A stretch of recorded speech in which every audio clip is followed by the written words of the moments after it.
అబాసు పాలైతున్నావు. ఎవడు పుట్టిన వాళ్ళు వీళ్ళంతా, ఎవడు తెలంగాణ తెచ్చుకుంది, ఎవడు ఒకడే తాగుబోతులు అంటాడు, ఒకడే ఈవిడంటాడు. వంటి మీద పెట్రోల్ పోసుకొని తెలంగాణ తెస్తే అర్థమైంది తెలంగాణలో నిరుద్యోగుల పవర్ ఏందో.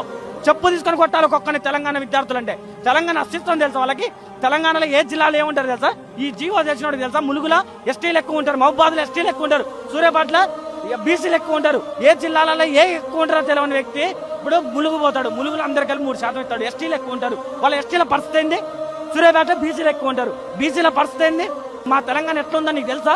వాడు తెలంగాణలో పుట్టితే తెలంగాణ అస్తిత్వం, తెలంగాణ ఏ జిల్లాలో ఎవడు ఏ జనాభా ఉంటారని తెలుస్తుంది. నువ్వు తీసుకొచ్చి 40 లక్షలు ఖర్చు పెట్టి సుప్రీంకోర్టు మెట్లెక్కుతున్నావు.